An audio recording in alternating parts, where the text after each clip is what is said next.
Bismillahirrahmanirrahim. Assalamualaikum warahmatullahi wabarakatuh.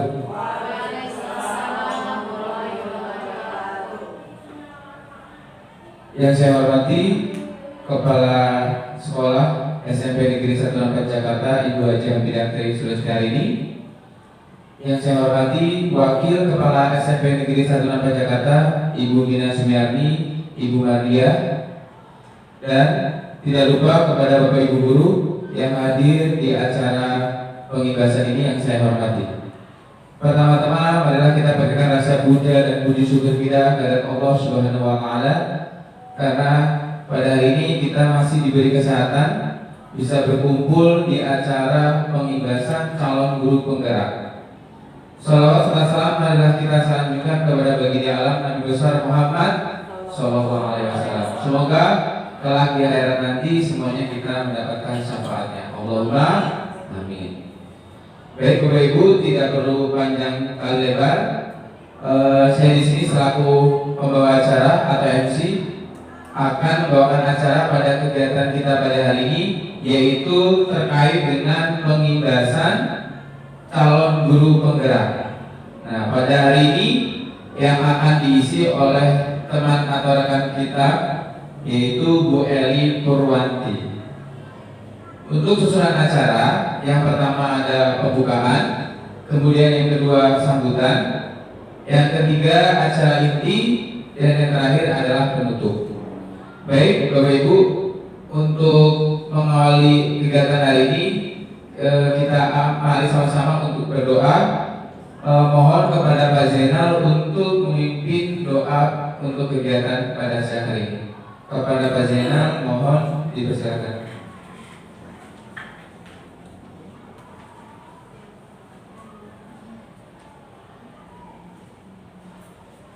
Assalamualaikum warahmatullahi wabarakatuh. Waalaikumsalam warahmatullahi wabarakatuh. Marilah sejenak kita berdoa untuk kelancaran kegiatan pada siang hari ini. Mudah-mudahan berjalan dengan lancar, tidak ada hal yang selamat. Kita awali dengan membaca surah Al-Fatihah bagi yang beragama Islam. Bagi yang beragama Islam dipersilakan berdoa sesuai dengan keyakinannya masing-masing. Al-Hadiyah wa al-Qur'anil Shalihah Al-Fatihah. A'udzubillahi minasyaitonir rajim. Bismillahirrahmanirrahim. Alhamdulillahirabbil alamin arrahmanir rahim maliki yaumiddin. Iyyaka na'budu wa iyyaka nasta'in. Ihdinas siratal mustaqim. Shiratal ladzina an'amta 'alaihim ghairil maghdubi 'alaihim waladdallin. Amin. Allahumma shalli 'ala sayyidina Muhammad wa 'ala ali sayyidina Muhammad sayyidil awwalin wal akhirin wasallim. Wa radhiyallahu tabaraka wa ta'ala an sahabati Rasulillah ajma'in. A'udzubillahi minasyaitonir rajim. Bismillahirrahmanirrahim. Alhamdulillahirabbil alamin. Hamdan hamdan 'alimin. Hamdan yu'tina wa yu'ti masjidah. Ya Rabbana lakal hamdu wa ya wali jalali wa sabri ma'al sultan. Allahumma shalli 'ala sayyidina Muhammad salatan tunjina min jami'il ahwali wal afat wa tahdilana biha jami'il hajat wa tudabbiluna biha jami'is sayyi'at wa tarfa'una biha ila ta'ala darajat wa tuballighuna aqsal ghayat min jami'il khairati fil hayati wa ba'da al-mamat. Allahumma tawwil umurana wa sahhat sadana wa nawwir qulubana wa saddid imanana wa ahsin akhlaqana wa wasil arzaqana wa ila khairi qaribana wa anshari ba'idana wa qil hawaijana wa dum alaina innaka antat tawwabur rahim. Rabbana atina fid dunya hasanah wa fil akhirati hasanah wa qina adzabannar. Walhamdulillahi rabbil alamin. Demikian, assalamualaikum warahmatullahi wabarakatuh. Waalaikumsalam warahmatullahi wabarakatuh. Baik, terima kasih kepada Bapak Zainal telah memandu doa kita. Baik Bapak Ibu, untuk selanjutnya sambutan. Untuk sambutan akan disampaikan oleh Ibu Wakil Kepala Sekolah kita, Ibu Gina Sumiarni. Kepada beliau saya aturkan.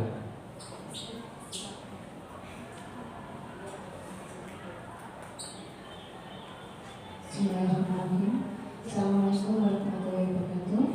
Yang saya hormati Ibu Maria sebagai Perdana Kurikulum, yang saya hormati Bapak Ibu yang menghadiri di sini. Saya ada presentasi dari Ibu Eli ya.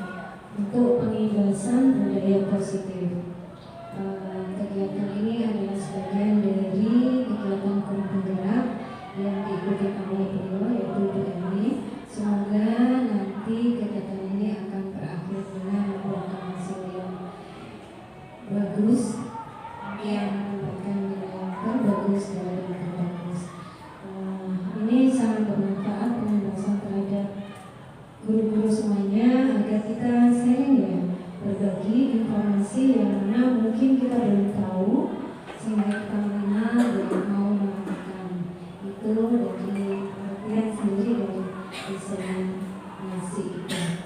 Jadi terima kasih juga kita semuanya diundang di sini.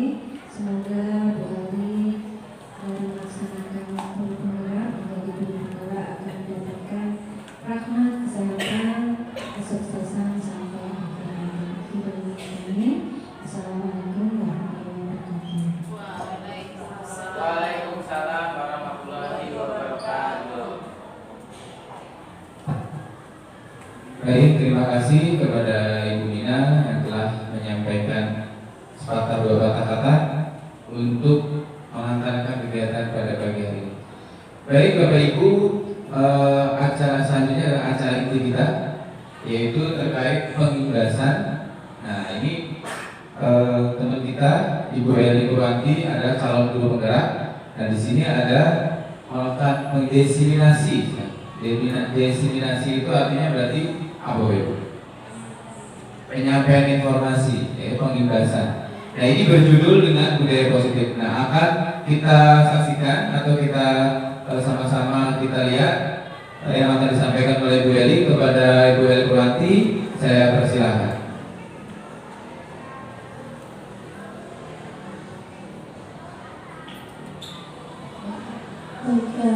Terima kasih Pak Mukhtar atas kesempatan yang diberikan kepada saya, dan pastinya terima kasih kepada teman-teman. Bismillahirrahmanirrahim. Assalamualaikum warahmatullahi wabarakatuh. Puji syukur kepada Allah SWT atas nikmat, rahmat, kesehatan, dan juga semangat pada siang hari ini, sehingga Bapak Ibu berkenan untuk kita belajar bersama mengenai apa sih budaya positif dan bagaimana pengimbasan serta penanganan dengan segitiga restitusi.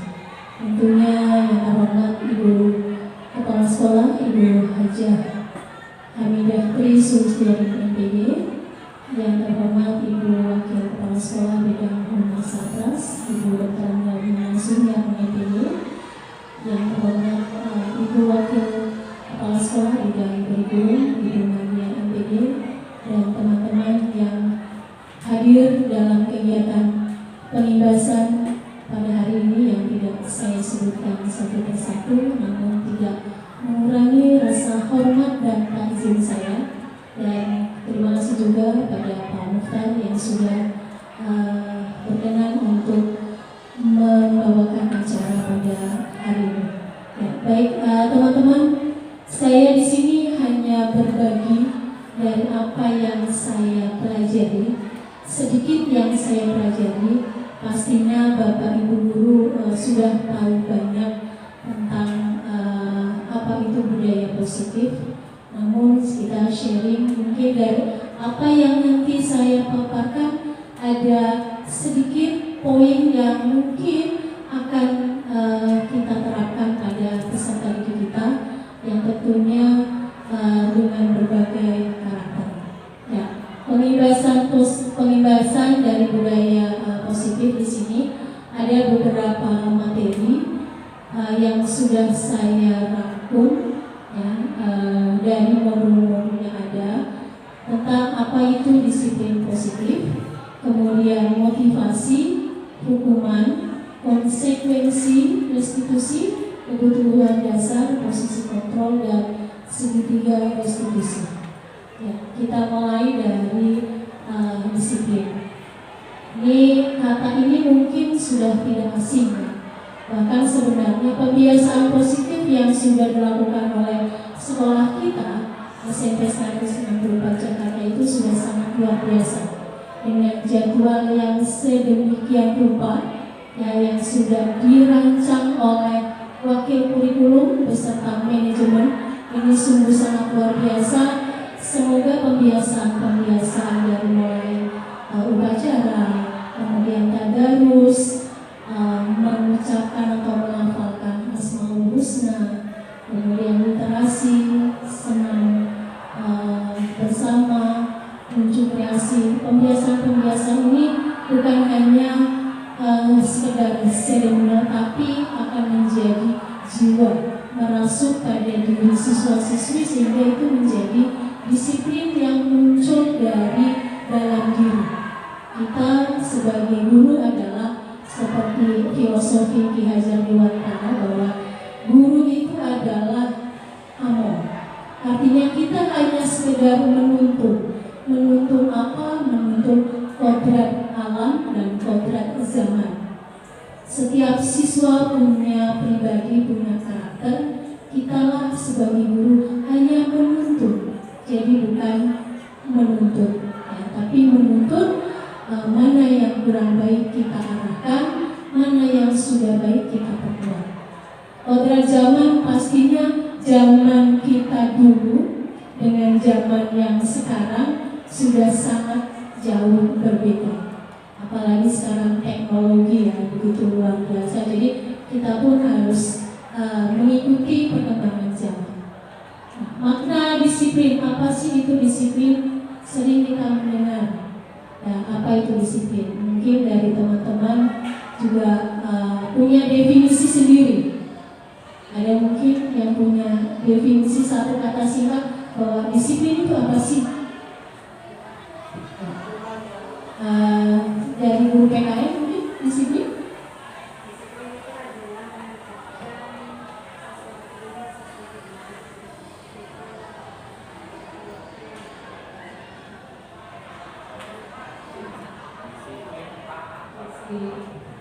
Disiplin itu ya benar, taat pada aturan yang telah dibuat atau mengerjakan sesuatu sesuai dengan aturan yang ditetapkan. Terima kasih Bu Mina. Pak Ustadz mau menambahkan? Disiplin mentaati peraturan, melaksanakan peraturan. Jadi ada aturan kita laksanakan, itu namanya disiplin. Terima kasih Pak Zainal. Ya, jadi disiplin taat pada aturan. Di sini bahwa kata disiplin itu memang kebanyakan orang menghubungkannya dengan tata tertib, teratur, dan kepatuhan pada aturan. Kata disiplin juga sering dihubungkan dengan hukuman. Jadi ketika seorang siswa tidak disiplin, maka dia akan kena hukuman. Nah, padahal sesungguhnya di sini bahwa disiplin positif itu tidak harus dengan memberikan hukuman. Kalau memang harus memberikan hukuman yang sesuai, artinya ada konsekuensi. Nah, nanti kaitannya dengan konsekuensi. Nah, bagaimana disiplin tadi kita akan yang akan kita lakukan menurut KBBI? Disiplin itu adalah ketaatan atau kepatuhan kepada peraturan. Betul tadi yang disampaikan oleh Pak Zainal maupun Ibu Mina. Nah, menurut pemikiran Ki Hajar Dewantara, ini sejalan dengan pandangan dia Negosian dalam bukunya Restructuring School Discipline, bahwa disiplinasi berasal dari bahasa Latin, artinya belajar. Kata disiplin juga berasal dari akar kata yang sama dengan disciple atau murid. Jadi murid atau pengikut. Jadi ketika kita melakukan sesuatu, kita akan mengikuti apa? Mengikuti peraturan pastinya. Untuk menjadi seorang murid atau seorang pengikut harus tahu betul alasan mengapa ya mereka harus mengikuti aturan tersebut. Mengapa dia harus menjalankan aturan tersebut? Dan aturan ini yang dibangun secara intrinsik atau yang dibangun dari dalam diri. Jadi itu menurut pemikiran Ki Hajar Dewantara. Jadi di situ ada garis yang perlu kita garis bawahi bahwa murid atau sebagai pengikut harus tahu mengapa dia harus memakai seragam, mengapa harus sepatunya hitam misalnya, mengapa harus pakai kalau hari Rabu lengkap dengan kacungnya. Itu yang pemikiran dari Ki Hajar Dewantara.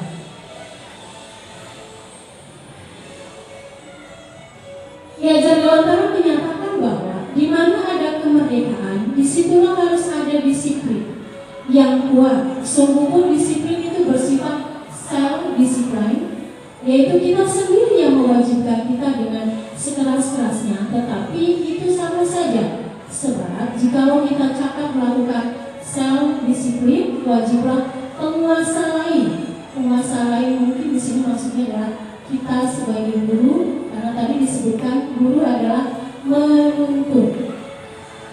Wajiblah penguasa lain mendisiplinkan diri kita, dan peraturan demikian itu harus ada dalam situasi yang merdeka. Jadi tadi sebagai murid, dia akan sebagai murid, sebagai pengikut, dia harus tahu aturan yang seperti apa sih yang harus dilakukan. Nah, di situ dikatakan dalam suasana yang merdeka.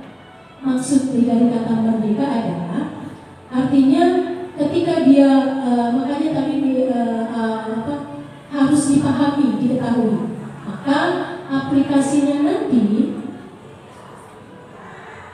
sebagai pendidik tadi kan tujuan kita adalah menciptakan anak-anak memiliki disiplin diri sehingga mereka bisa berperilaku dengan mengacu pada nilai-nilai kebajikan universal dan memiliki motivasi intrinsik bukan ekstrinsik. Makanya tadi diciptakan dalam suasana merdeka. Nah, di sini perilaku dengan mengacu pada nilai-nilai kebajikan universal. Nah, kebajikan universal itu kalau yang saya pelajari itu ada beberapa dimensi. Nah, yang sedang digalakkan oleh pemerintah dalam kurikulum merdeka adalah nilai-nilai kebajikan yang sudah sangat kita kenali di kurikulum merdeka, yaitu profil pelajar Pancasila. Nah, ini adalah salah satu nilai-nilai kebajikan universal, yaitu profil pelajar Pancasila. Ini pasti sudah sangat paham sekali ya Bapak Ibu tentang profil pelajar Pancasila. Yang pertama adalah beriman dan takwa kepada Tuhan Yang Maha Esa dan berakhlak mulia.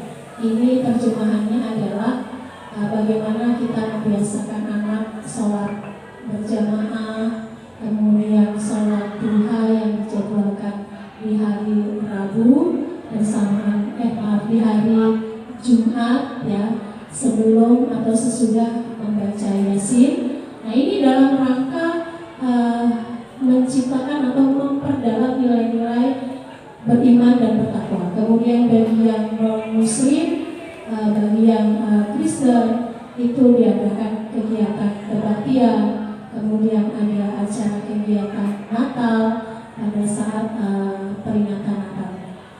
Yang kedua adalah kebinekaan global. Nah, bagaimana kita menghargai, mengetahui bahwa kita berasal dari masyarakat atau berasal dari suku ras yang berbeda-beda. Kita di sini harus saling menghargai, menghormati satu sama lain. Kemudian bergotong royong. Di setiap kegiatan pembiasaan itu pun ada gotong royong di sana. Contohnya adalah ketika anak-anak selesai kegiatan pembiasaan, mereka secara bersama-sama saling membantu untuk melipat karpet, mengembalikan karpet pada posisinya. Kemudian jika ada sampah ataupun hal-hal yang kurang rapi, dibersihkan bersama-sama. Nah, ini adalah cerminan dari bergotong royong. Kemudian juga piket kelas, ini juga salah satu perwujudan dari kegiatan gotong royong. Kemudian kreatif. Nah, kreatif di sini siswa dituntut untuk kreatif. Misalnya dalam pembelajaran, bagaimana mereka mengaplikasikan ilmu materi yang mereka sudah miliki. Contoh yang real adalah misalnya pada kegiatan pelajaran prakarya ataupun pelajaran yang lain. Dengan pelajaran prakarya mereka membuat karya, entah itu dari barang-barang atau material-material bekas ya. Dan ini semua sudah terimbas atau terakumulasi dalam kegiatan proyek ya, dalam P3. P3 semuanya sudah muncul nilai-nilai profil pelajar Pancasila.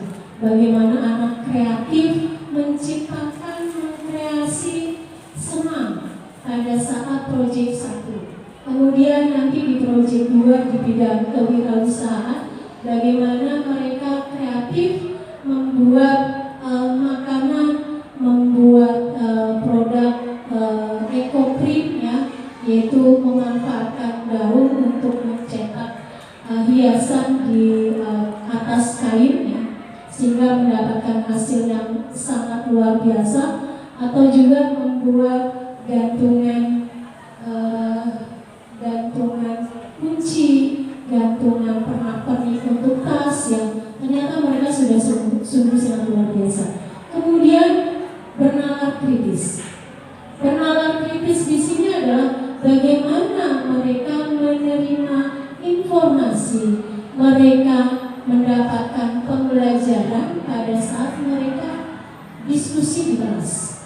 Ketika mereka diskusi di kelas, mereka saling menanggapi apa yang dilontarkan pada saat kegiatan diskusi.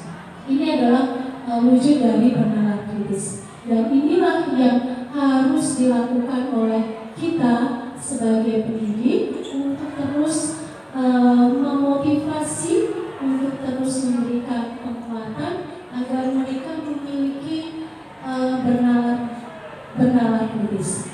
Dan yang terakhir adalah kegiatan mandiri. Bagaimana mereka mandiri, secara mandiri mengatur dirinya. Contoh yang paling mudah adalah bagaimana dia mandiri mengerjakan tugas. Jadi Bapak Ibu guru hanya tinggal mengarahkan, memberikan simulasinya mungkin untuk selanjutnya siswa yang kita beri penguatan agar mereka mampu untuk bisa mandiri mengerjakan atau menyelesaikan tugas yang Bapak Ibu guru berikan. Jadi semuanya terangkum dengan hal yang sangat luar biasa.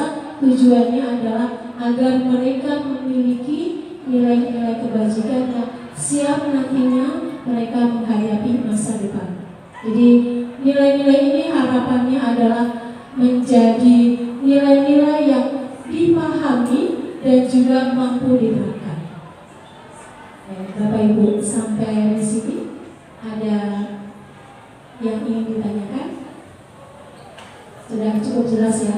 Oke. Baik, tapi sebelumnya agak sedikit cair nih. Kayaknya sudah ada yang ngantuk karena kopi hitamnya nggak ada ya. Ya baik, kita ice breaking dulu dengan memusatkan konsentrasi. Iya. Mungkin berdiri ya, berdiri. Mohon Bapak Ibu berdiri. Ya. Kita mainnya tepuk tangan saja. Jadi seperti anak pramuka. Kalau pagi kita tepuk 1, siang 2,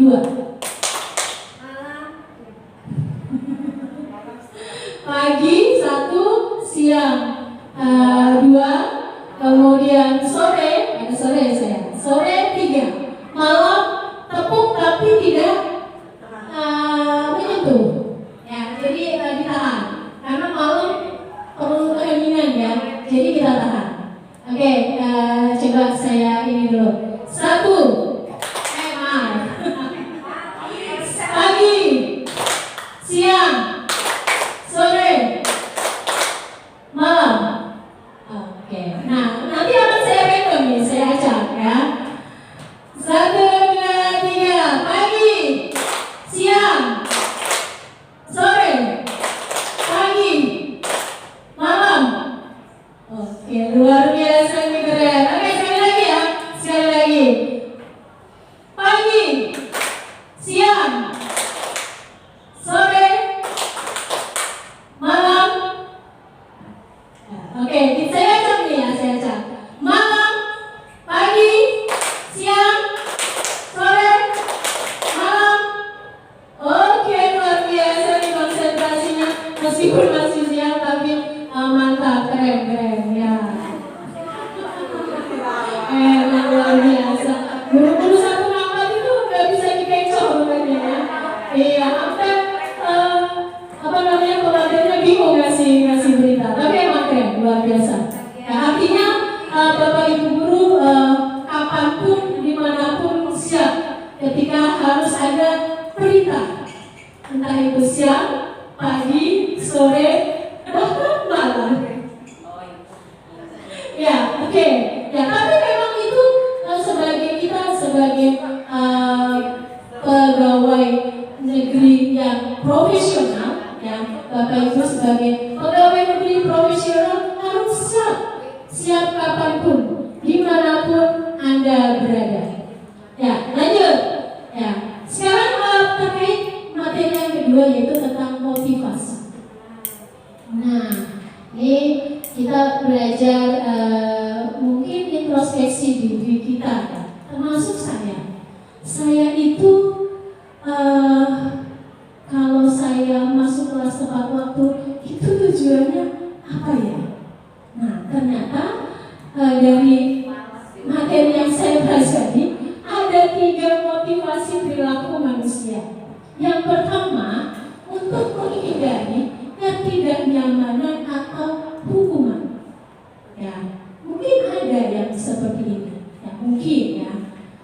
Kemudian yang kedua, untuk mendapatkan imbalan atau penghargaan dari orang lain. Ada ya. Bahkan mungkin anak-anak terkadang cenderung ada yang lebih suka ya. Ada yang tipikal suka untuk mendapatkan penghargaan. Misalnya, oh saya yang rajin datang ke sekolah, rajin ngerjain PR biar mendapatkan penghargaan. Oke, itu nggak masalah. Itu awal pertama seperti itu nggak masalah. Nanti tinggal kita arahkan. Yang nantinya muaranya adalah bahwa motivasi itu harus kembali ke diri dia. Kemudian tipikal yang ketiga, untuk menjadi orang yang mereka inginkan dan menghargai diri sendiri dengan nilai-nilai yang mereka percaya. Ya, contohnya misalnya, ketika kita datang harus sebelum pukul 6.30. Kenapa harus demikian? Awalnya mungkin ya pastinya menghindari ketidaknyamanan atau hukuman. Ya, itu pasti awalnya seperti itu. Tapi ketika itu terus-menerus menghindari izin, itu awalnya mungkin ya. Tapi karena kita sudah menjadi pembiasaan, kemudian juga ada profesionalisme, kemudian kesadaran ya di situ mereka inginkan dan menghargai diri sendiri. Artinya ketika kita sudah biasa disiplin, kemudian kita mau datang tidak tepat waktu, ada rasa tidak nyaman. Ada rasa tidak nyaman. Ya, ada rasa kekhawatiran itu pasti. Awalnya tadi ya, ada ketidaknyamanan, tapi itu ketika kita menyadari bahwa itu adalah salah satu bentuk profesionalisme, ya harus kita lakukan. Itu 3 motivasi perilaku manusia. Nah, sekarang apa sih bedanya hukuman, konsekuensi, dan restitusi? Hukuman itu adalah sesuatu yang menyakitkan harus terjadi. Sedangkan konsekuensi sesuatu harus terjadi. Restitusi itu merupakan pilihan. Nanti akan ada contoh dan paparan videonya seperti apa sih tentang restitusi. Kemudian hukuman itu adalah tidak nyaman untuk murid, untuk anak untuk jangka waktu panjang. Ya, ini model dulu ya Bu ya. Sekarang mas sudah tidak lagi. Ya. Dulu kan suka suruh maju, angkat kaki, pegang telinga, ya, itu dulu. Sekarang sudah tidak lagi demikian. Kemudian tidak nyaman untuk murid atau untuk anak, tapi dalam jangka waktu pendek. Nah, ini beda untuk konsekuensi dengan hukum. Kemudian kalau restitusi menguatkan untuk murid atau anak dalam jangka waktu panjang. Jadi dengan metode restitusi, anak itu menjadi sadar dan kesadarannya itu akan menjadi disiplin internal. Kemudian korban mendapatkan keadilan dalam tanda kutip. Ya. Korban bisa diabaikan. Dan restitusi korban mendapatkan ganti.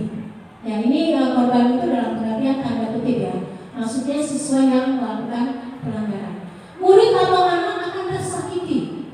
Bahkan mungkin bukan sakit secara fisik ya, tapi mungkin ada sakit di dalam hati yang terpendam. Murid atau anak dibuat tidak nyaman. Sedangkan restitusi, murid atau anak mendapatkan penguatan. Kemudian perilaku pasif agresif meningkat. Penguatan hanya bertahan dalam jangka waktu pendek, itu konsekuensi. Kemudian di restitusi masalah terpecahkan. Selanjutnya sistem tidak akan berjalan bila murid tidak takut. Ya, kita sudah memberikan ancaman level 1, level 2, level 3 ya. Memerlukan konsekuensi, memerlukan monitoring dan supervisi terus-menerus dari guru. Jadi ketika dia melakukan kesalahan, apa konsekuensinya? Murid belajar bertanggung jawab untuk perilakunya. Berlaku hanya pada sebuah institusi, tidak berlanjut pada siswa. Membantu penerapan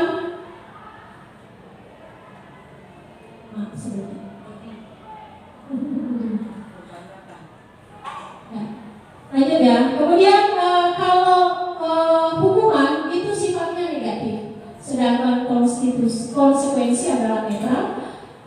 Restitusi nanti sifatnya lebih ke arah positif.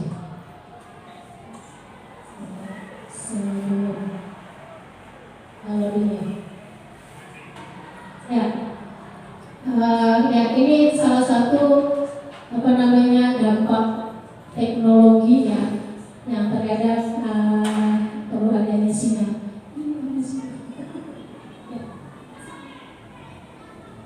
Kemudian lanjut, murid atau anak membenci peraturan itu pada hukuman, sedangkan konsekuensi murid itu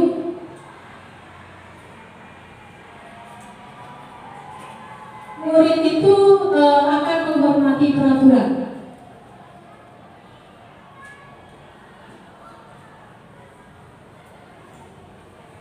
Lanjut ya.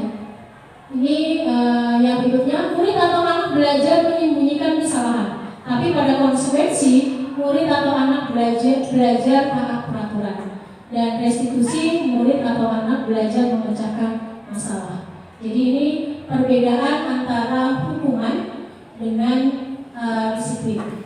Jadi nanti prosesnya seperti apa ketika itu sebuah hukuman, konsekuensi dan restitusi. Terutama adalah pada penanganan siswa ketika dengan metode restitusi. Kemudian kalau hukuman itu lebih banyak dibuat oleh guru, sedangkan konsekuensi di sini melibatkan anak, tapi tidak secara keseluruhan.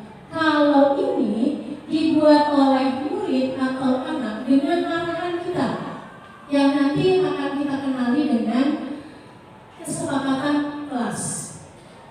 Nah, jadi nanti aplikasi dari kegiatan restitusi atau kegiatan dibuat oleh murid maksudnya adalah kesepakatan kelas. Misalnya ketika di kelas setiap selesai membaca buku di pojok literasi harus mengembalikan kembali ke tempatnya. Tapi itu menjadi kesepakatan bersama karena pastinya ingin kelas itu kembali rapi dan nyaman. Makanya aturannya itu dibuat oleh siswa. Menyakitkan, hukuman menyakitkan, guru menjalani konsekuensi dengan menyalahkan, mengkritik, menyindir, merendahkan. Sedangkan konsekuensi membantu, guru menyatakan peraturan, melakukan peringatan, menerapkan konsekuensi. Dan restitusi itu menguatkan, guru menyebutkan keyakinan kelas, membimbing. Jadi Bapak Ibu tadi bahwa meskipun ini dibuat oleh para siswa, tapi namun kita tetap sebagai guru harus membimbing agar kerangka acuan berpikir restitusi murid atau anak itu sesuai dengan keinginan bersama dan kesepakatan itu dijalani oleh semua siswa untuk keamanan dan kenyamanan bersama. Jadi bukan hanya kenyamanan satu pihak saja. Lanjut. Nah, ini contohnya. Murid diminta untuk push up. Ini dulu ya, dulu mungkin pernah kita lakukan seperti ini. 15 kali karena tidak menggunakan masker ke sekolah. Nah, ini sanksi atau konsekuensi atau hukuman. Apa Bapak Ibu? Hukuman. Hukuman atau konsekuensi? Hukuman. Ada yang bisa menjelaskan kenapa hukuman?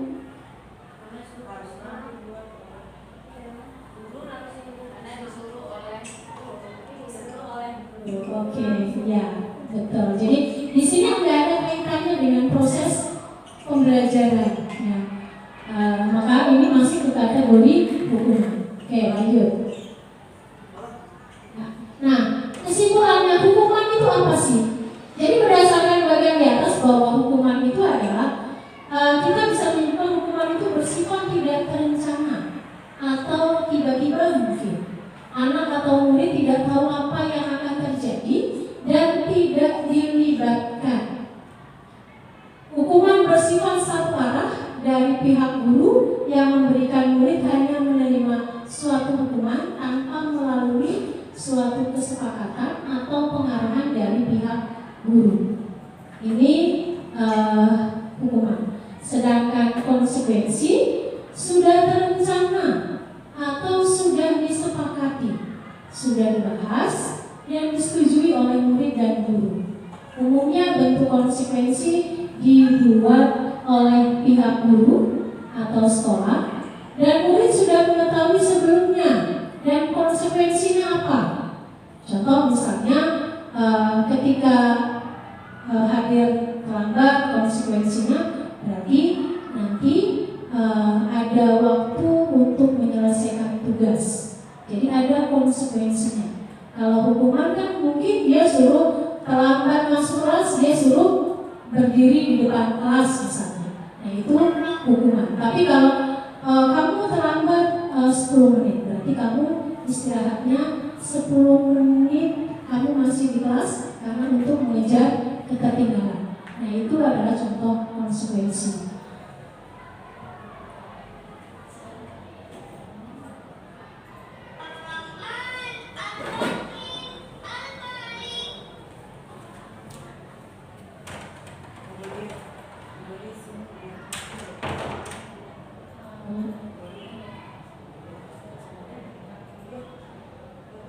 Ya, baik. Jadi pada konsekuensi murid tetap dibuat tidak nyaman untuk jangka waktu pendek. Ya, jadi tadi misalnya tertahan istirahatnya, berarti kan tidak nyaman ya, meskipun jangka waktunya pendek. Konsekuensi biasanya diberikan berdasarkan suatu data yang umum dapat diukur, misalnya setelah 3 kali tugasnya tidak diselesaikan pada batas waktu yang diberikan, murid melakukan kegiatan di luar kegiatan pembelajaran. Misalnya ketika ada yang mengobrol, ya, maka murid itu akan kehilangan waktu bermain karena dia harus tetap di kelas selama 10 menit misalnya atau 15 menit karena harus menyelesaikan tugas. Ini yang dimaksud dalam ketidaknyamanan dalam jangka waktu pendek. Kemudian, nah tadi kaitannya, ketika aturan atau peraturan tadi berdasarkan suasana kemerdekaan siswa dan tujuannya adalah untuk muncul kedisiplinan dari diri, dan yang membedakan antara hukuman, konsekuensi, dan restitusi adalah salah satunya dengan kita membuat keyakinan keras. Karena keyakinan keras itu dibuat bersama-sama oleh siswa dan juga guru. Nah, keyakinan keras bersifat lebih abstrak daripada peraturan yang lebih rinci dan konkret. Keyakinan keras berupa pernyataan-pernyataan universal. Misalnya, semua harus menjaga keamanan dan kenyamanan kelas. Ini kan sifatnya universal, artinya dimanapun berada pasti orang menginginkan suasana kelas itu aman dan nyaman. Aplikasinya apa ketika suasana kelas dan nyaman? Berarti anak tidak boleh ketika proses belajar tidak ada yang ngobrol sendiri atau berteriak-teriak atau mungkin usil dengan temannya, ya dicorek-corek, akhirnya yang dicorek marah, emosi. Ya. Ketika emosi, keduanya sama-sama emosi, maka kelas menjadi tidak nyaman lagi. Ya. Keyakinan kelas sebenarnya tidak terlalu banyak sehingga mudah diingat dan dipahami oleh semua warga kelas. Keyakinan kelas sebaiknya sesuatu yang dapat diterapkan di lingkungan tersebut. Contohnya tadi, menjaga keamanan dan kenyamanan kelas. Kelihatannya kalimatnya sepele, tapi terjemahannya sangat luas. Ya, tadi terjemahannya apa? Terjemahannya tadi, berarti kelas harus bersih.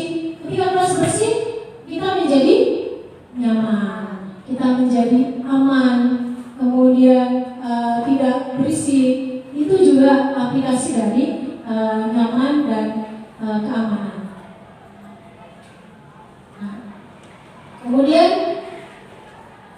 misalnya selalu bersikap positif, senantiasa menjadi diri yang terbaik. Nah, jadi pada dasarnya, karena tadi kenapa sih kita buat kesepakatan kelas? Karena pada dasarnya manusia itu punya kebutuhan dasar. Ada 5 kebutuhan dasar. Yang pertama, bertahan hidup atau survival. Bertahan hidup itu apa misalnya? Rasa aman, nyaman, pangan, sandang. Contoh bagaimana di anak mau belajar konsentrasi kalau dia belum makan misalnya. Dia tidak ada yang pagi-pagi belum dimasakin oleh mamahnya, maka di kelas pasti dia kan bahasa orang Solo ringsum. Kemudian perasaan diterima oleh kelompok atau love and belonging. Kemudian kebebasan, tapi di sini kebebasan yang terarah ya Bapak Ibu. Kemudian penguasaan. Jadi mereka meminta mereka punya hak untuk menguasai apa misalnya teknologi, kemudian kesenangan, fun. Ketika dia di sekolah itu merasa fun, merasa happy, merasa senang. Jadi bagaimana kita menciptakan suasana keamanan dan kenyamanan? Lanjut. Nah, ini yang kaitannya dengan tadi. Ada 5 posisi kontrol sebagai kita guru. Yang pertama adalah kita posisinya yang mana?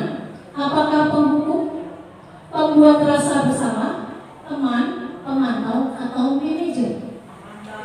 Nah, yang harus kita lakukan yang mana nanti kita akan lihat. Ya, tadi oleh Carlos bilang pemantau. Oke, lanjut.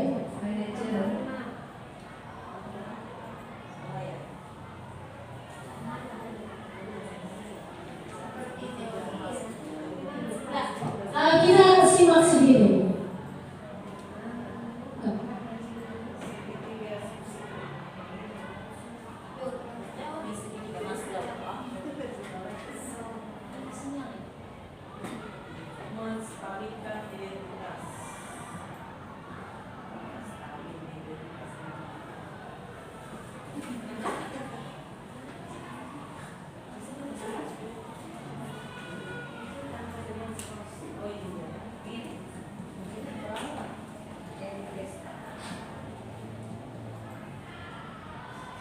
Ini harusnya ada video di sini. Ternyata videonya sinyal sepertinya ya. Sinyalnya ini.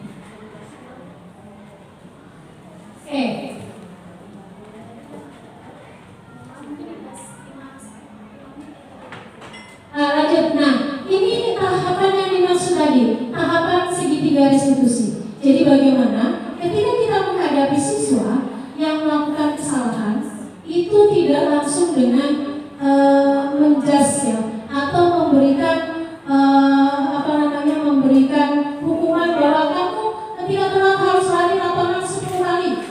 Nah, tapi kita tanya terlebih dahulu, kenapa nak kamu terlambat? Ada apa? Nah, kamu sudah sekian kali terlambat. Kamu sudah melanggar keyakinan kelas. Sehingga di situ yang pertama adalah menstabilkan identitas. Kita tanya dulu, kenapa kamu terlambat? Kemudian setelah dia menyampaikan alasannya, ya, iya Bu, tadi saya bangunnya kesiangan. Kenapa bisa bangun kesiangan?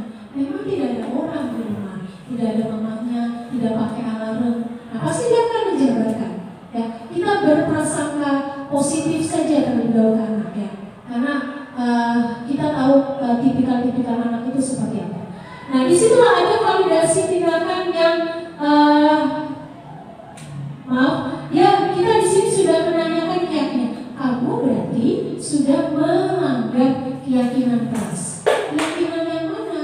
Keyakinan untuk hadir tepat waktu. Nah, untuk hadir tepat waktu. Kemudian, setelah berarti kamu sudah melanggar keyakinan kelas nih. Kamu tidak tepat waktu. Nah, untuk itu apa yang akan kamu lakukan agar besok tidak terlambat lagi? Maka dia akan memberikan argumennya, memberikan jawaban. Nah, inilah yang dimaksud dengan validasi tindakan dia ketika tadi menyampaikan ketika tadi menyampaikan apa kesalahannya, dia akan memberikan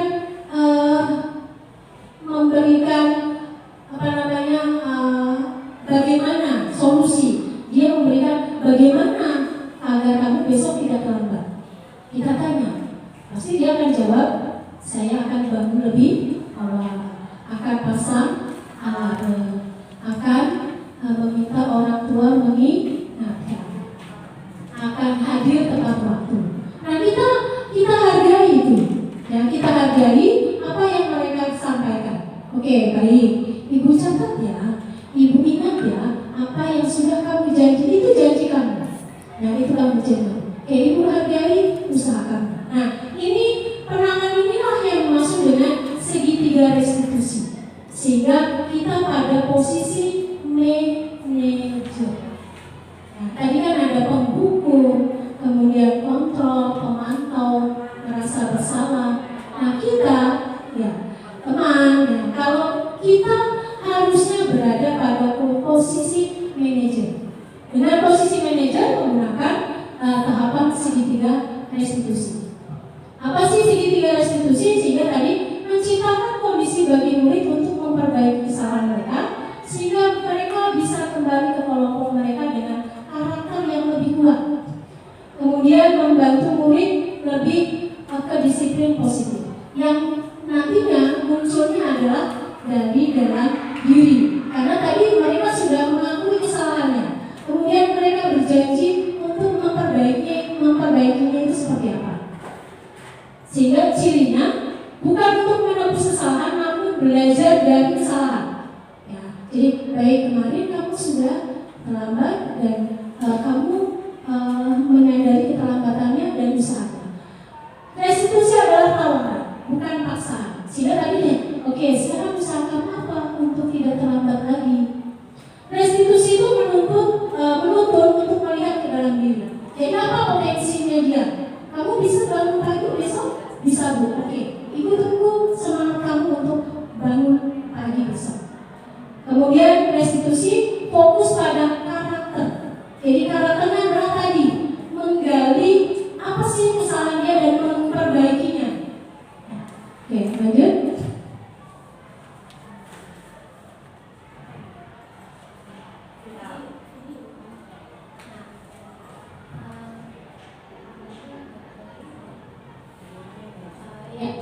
Ini harusnya ada video di sini. Ini contoh kegiatan kesepakatan kelas. Jadi saya sudah mencoba di kelas 8G.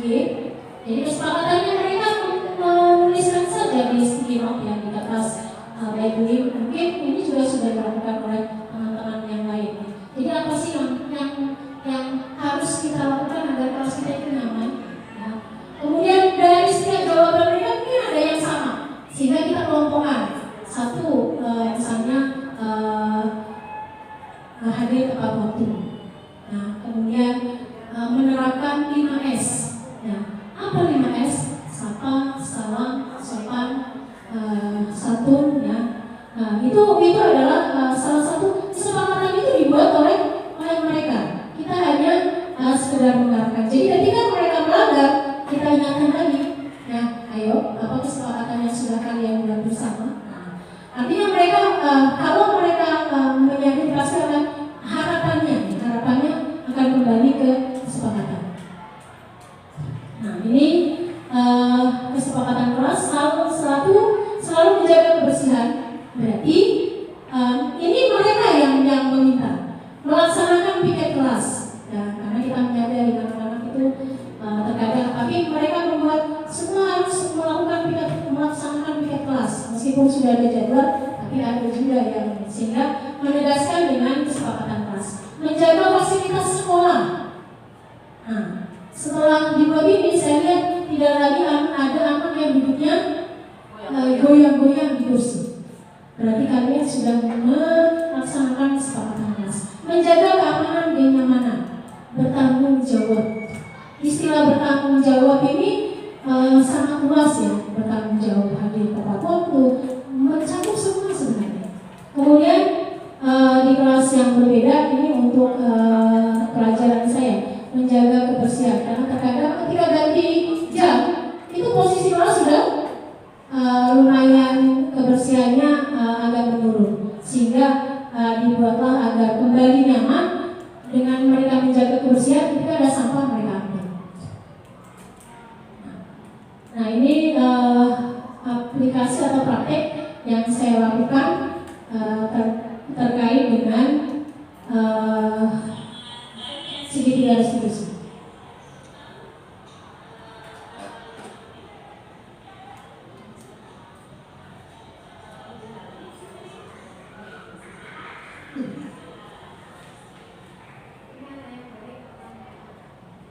Dia pernah terlambat beberapa kali ya.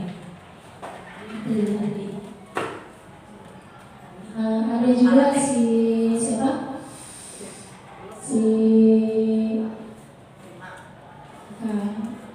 Raffi. Ada Raffi Haryo memang beberapa kali. Ya, ada juga Raffi Haryo dengan metode yang sama. Ya. Tugas juga ada beberapa guru. Saya mencoba melakukan dengan segitiga restitusi.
video yang dari segitiga restitusi yang dari yang akan Ibu putar, ya, tapi sama ya, penanganan kasusnya adalah tadi dengan yang sudah saya lakukan dengan beberapa siswa terkait yang mereka sering terlambat, kemudian tugas. Jadi intinya kita menanyakan kesalahan, ya, apa sih kesalahan yang sudah dilakukan yang melanggar kesepakatan kelas. Kemudian dia pasti akan menyampaikan apa kesalahannya, kemudian kita menanyakan apa usaha yang akan dilakukan, yaitu metode dengan penanganan segitiga restitusi.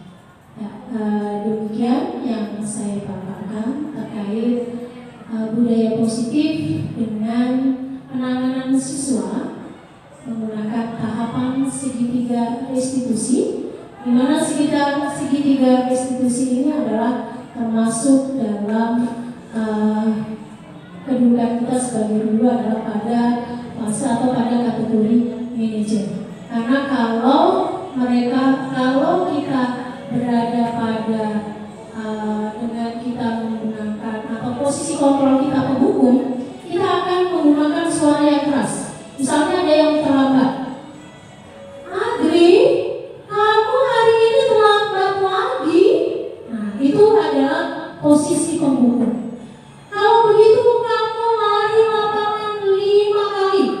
Nah, itu adalah posisi penghukum. Tapi yang dengan kita menanyakan mengapa terlambat, kemudian apa usahanya agar besok tidak terlambat lagi, terus kita hargai usahanya dia, berarti kita ada pada posisi manajer. Jadi harapannya adalah kita sebagai guru ketika menghadapi kesalahan atau siswa yang melakukan kealpaan itu dengan posisi kita sebagai manajer. Ya, demikian Bapak Ibu. Ya, baik, demikian paparan yang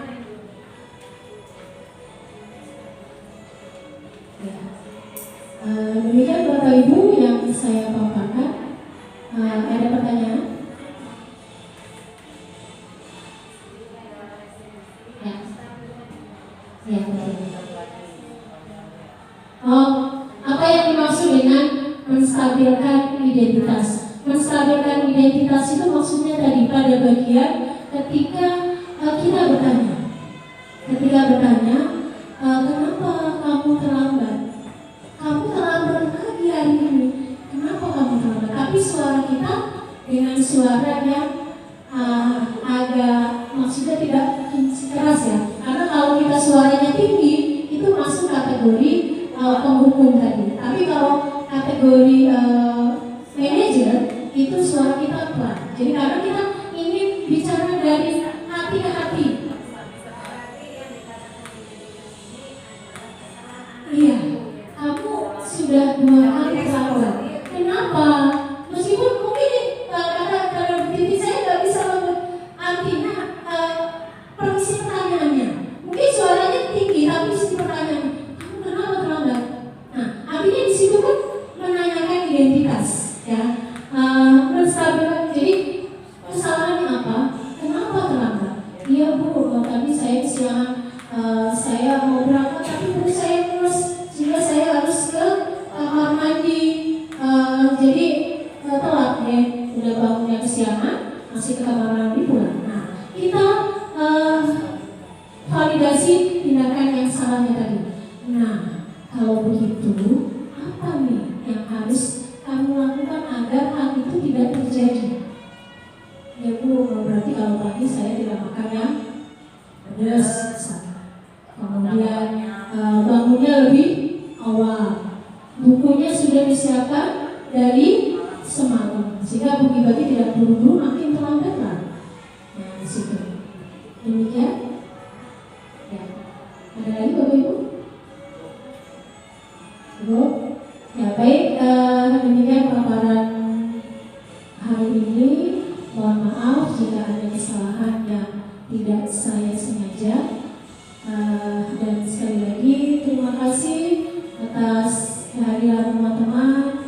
Kita belajar bersama dan mudah-mudahan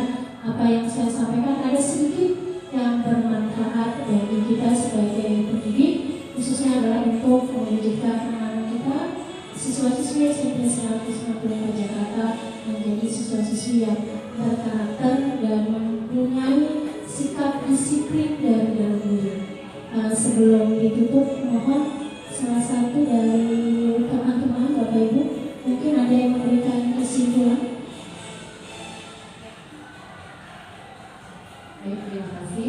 Assalamualaikum warahmatullahi wabarakatuh. Waalaikumsalam warahmatullahi wabarakatuh. Juga barangkali kita close dulu ya buat Bu Yeli, calon guru luar biasa.